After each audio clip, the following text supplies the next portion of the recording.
Disclaimer: the audio was mostly filmed a week ago. I have moved on, forgot about, and distanced myself from most of these events, but I'm still iffy about when Melanie put my lip balm into my retainer case. I don't feel these hostile feelings anymore. This video is about me ranting about my life situation, and I admit it's cringy how much I petally nitpicked and was mad at Melanie. So before you hate on me in the comments below about how disrespectful I am, just remember, a week ago in the past, I had nobody to turn to and felt lonely and mad. I'll be seeing a new psychologist soon so I can vent to a professional, not to you guys.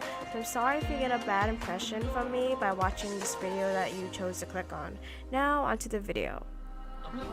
Hello, it's Shades. This isn't my usual type of video, and I usually like to keep my personal issues to myself, but my house got flooded and I don't really have anybody to turn to about this. I just want to vent and get things off my chest. My house got flooded on June 12, 2018. As of when I'm recording this, it's Father's Day. I can't celebrate with my dad because he's taking care of our flooded house. The flood was out of my control, a freak accident that was a burst water pipe of municipal city water that got into my house. I heard lots of loud beating wind noises, and I legit thought it was the rapture that I learned about in school, and because I was half asleep, I was mentally praying, "Please Lord, I'm not ready yet, please give me more time." I also thought a tornado or hurricane could have been approaching, like in The Wizard of Oz, and I was also praying that I wouldn't brutally die by windstorm. My dad, who was at work, was notified by a neighbor to come home, and he woke me up and I saw a few inches of water on the floor. The water supply was cut off and we possibly weren't able to shower that night until midnight, so I decided to pack my things so I could stay at my grandpa's house, and that's where I am now. I love my grandpa, and I guess I'm okay with his girlfriend as well, and I don't mean to sound ungrateful, spoiled, and annoying, but she annoys me and pushes me over the edge sometimes. They're usually always home, so it's not like I could even call my parents to rant about it because then she'd hear. You're probably wondering how I'm recording this right now, but it's because my grandpa and her are at a graduation party of a cousin I barely know, and then they'll be attending a dinner party. Let me spill the tea on what I'm so worked up about so y'all can understand. It's 3 strikes and you're out, and I've given her more than 3 chances, but recently it's been the last straw, and I'm about to pettily retaliate tonight. I told myself not to do it, but I'm so pissed I feel like she's getting what she deserves. Incident 1. She pronounces vegan wrong. I'm a vegan, and before you dislike the video because you've been brainwashed to believe all the negative stereotypes that circle them, let me go on. I've started a vegan diet since June 3rd this year, and I've been trying to lose weight. I didn't want to turn her down, and I felt kind of obliged to say yes for her to order me a pizza, and low-key, I felt like she was trying to thwart my weight loss efforts. The problem is, where are we gonna get a vegan pizza?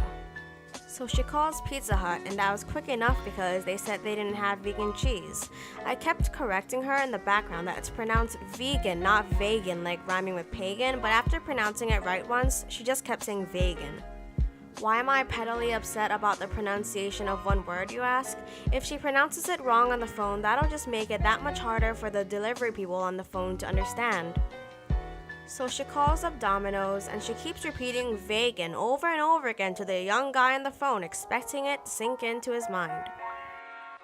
I talk louder in the background saying it's vegan before she eventually hands the phone over to me. The phone call took twice as long as it should have been. Incident 2. We go to Subway after.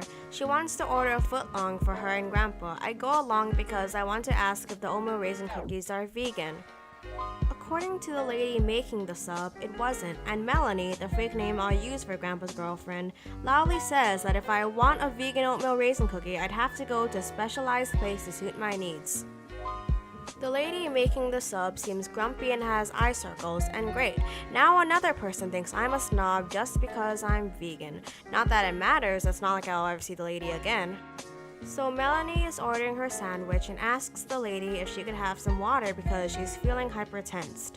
The lady says that it costs 21 cents for the plastic cup to get water. Melanie dismisses the lady and says, "Forget it." Melanie tells me at the shop that it's because she ate a meal that was too salty when visiting a friend at the hospital, which is why she didn't feel so good. Whose fault is it? On the weekend, my parents and I go grocery shopping to buy more ingredients for my vegan salads. She isn't with us, so I vent a little to them. I started the convo to my dad with, Could you write a complaint to a company that you didn't get free water even though you're hypertensed? Before my dad thinks this question is weird, I tell him that's what Melanie was complaining about a few nights before. My dad says that's why I should be polite with the fast food workers, strike up a friendly conversation before politely asking about getting some water. But Melanie didn't do that. She straight up asks for her sandwich, no chit-chat, then asks for water. My dad said that you should be polite and thank the worker anyway because the worker is just adhering to company policy. My dad also thought it was kind of silly that Melanie refused to pay 21 cents for water if she needed it for her health. Did she really need it if she refused to hand over 2 dimes and a penny? Personally, I thought it was kind of entitled of Melanie to expect them to bend the rules for free water just because she was hypertensed. She looked normal and drove me back to Grandpa's safely. She even went on to saying it was discrimination and compared it to black guys getting asked to leave from Starbucks even after they purchased drinks. Sit down, Melanie, you're Asian. I'm not being racist because I'm also Asian. Incident 3. She hypocritically said that all my grandpa and I do is complain. We were playing a game of Rummikub and she was mocking us in a way that she thought was playful. Then I, as respectfully as I could, holding back any tone of anger, brought up the sandwich incident. She said we complained, but she complained at the subway the last time I remembered. Then she tried to get Grandpa to back her up, even though I was on Grandpa's side defending him and I both. Incident 4. She kept interrupting me impatiently and wouldn't let me finish. We were in the car and she complained about how her salad dressing was too sweet. I had some homemade kind and she asked what was in it. First of all, you can't expect me to remember every single ingredient on the spot. So I thought, okay, there was some tamari and some. Then she cuts me off and asks what was in it. The frick? So I start again and say, there was some tamari, some, lemon juice. She asks, what else is in it? Social cues, and this is coming from someone with mild Asperger's, a form of autism which makes social cues come to me a bit harder. I was still going. A dressing ain't gonna have 2 ingredients, let me think. I started again, trying to hide the fact that I was clearly getting pissed and losing my patience. Luckily, she was in the back seat and I was in the front, so she couldn't see the look on my face. I say tamari, lemon juice, Dijon mustard, and hey, what would you know? She cuts me off again and I had enough. As nicely as I could, I said, let me finish. She actually shuts up and I conclude the list of ingredients.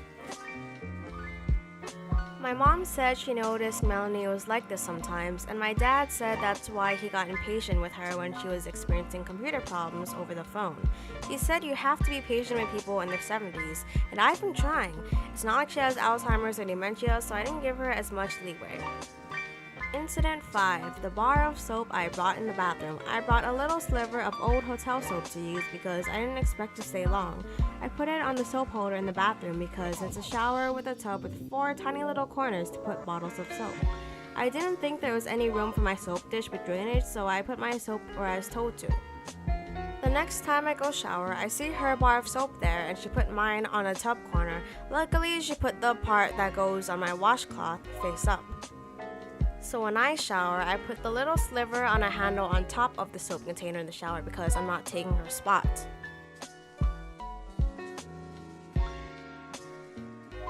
Next time, I see my bar of soap back on the corner, this time the side that goes on the washcloth face down touching the tub. Gross. I pick up the bar to dump it and see that it's cracking. She wasn't even careful. Incident 6. She loudly talked and laughed while she knew I was sleeping. I woke up around 8 in the morning to use the bathroom before heading back to bed. I stayed up late the night before because I had to do my laundry, so I head back and she even has the guts to watch something on TV with the girl screaming, something I can hear in my room. She also talks with Grandpa in a closer room to mine, so I can hear even more. She laughs and laughs, and I think, yeah, laugh because you think you're so funny. Keep me awake, give me no choice but to listen to your conversation. I bet you're enjoying yourself. I lied awake for 2 hours before Grandpa comes in and brings in my laundry. I let him know to tell Melanie to quiet down because I'm trying to rest.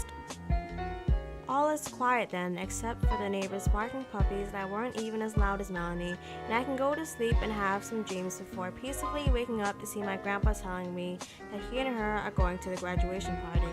I stay back because I must study for an English test with no distractions. Incident 7, the lip balm incident. I should mention that because nobody really puts stuff on the bathroom counter, I put my stuff there freely. It's a big counter, so there's still lots of room.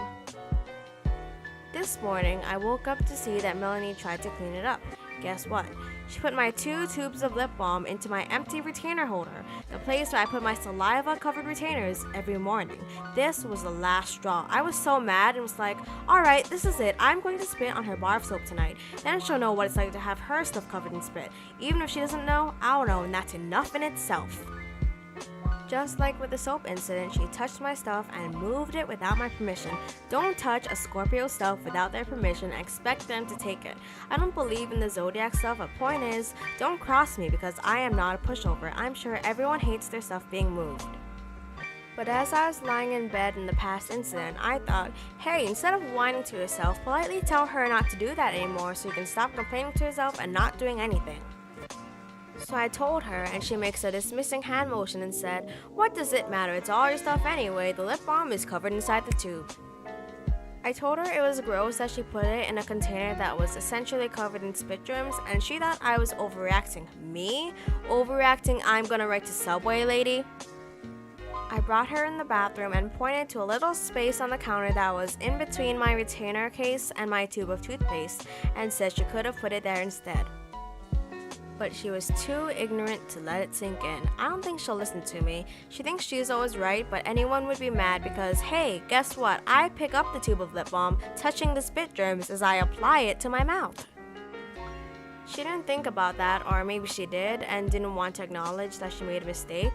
This is what made me decide I'm going to spit on her bar of soap, the underside, and maybe I'll spit in her tubes of hair product and into the anti-aging cream she claimed she didn't use. After this, I got even more suspicious that she wasn't as innocent as she was trying to seem. The soap one, okay, you need a place to put your bar of soap. But this one, there was other space to put 2 little tubes of lip balm, yet she chose to put it in the grossest spot. I was convinced that this was on purpose, like she was doing this to spite me. Maybe she sensed me not laughing at her jokes around dinner or seeming grumpy, but it's also because I'm unhappy with my situation and how the flood will cost my parents total nearly $40,000, and we're not rich and we live in a place with an extremely high cost of living. I was so worried that I wanted to start a GoFundMe, but my mom said my dad wouldn't like that and that they had savings for this kind of emergency and that we weren't going broke. Other honorable mentions. She walks into my room without knocking. She shallowly said she wanted to lose weight after gaining on her trip to Vegas so that she looked skinnier and wouldn't blend in and look like her other classmates at her class reunion. She called them fat. Yet she wears unflattering, form-fitting tank tops and wonders why she's unsatisfied with her weight.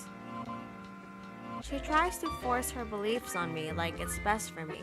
I know she means well, but when I came, she kept trying to force me to use a Dove bar of soap, even though I said I had my own from my collection of hundreds of bar soaps that I hoarded over the years that I needed to use. Another example of this is when she kept telling me to add tofu in my salad, but I kept saying I didn't want to because the recipe didn't have that and I wasn't going to consume extra calories. She makes everything about her. When I made myself some good food, she said, ooh, yummy for my tummy. It's yummy for my tummy. I'm the one eating this.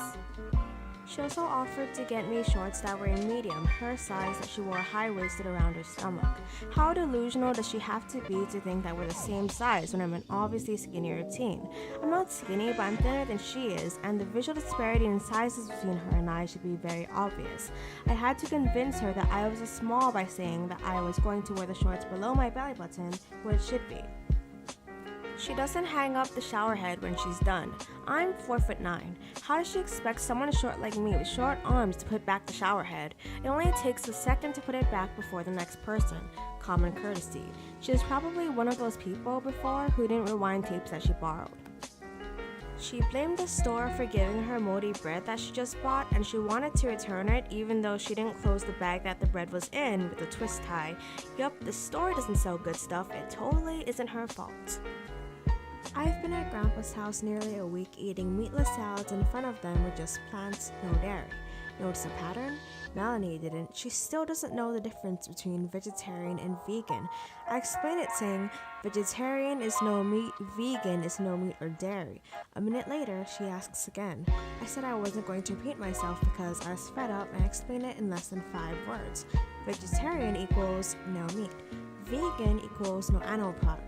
What's so hard to understand about that? She said she used to be vegetarian and she'd eat meat. What? And she asked if fish was considered meat.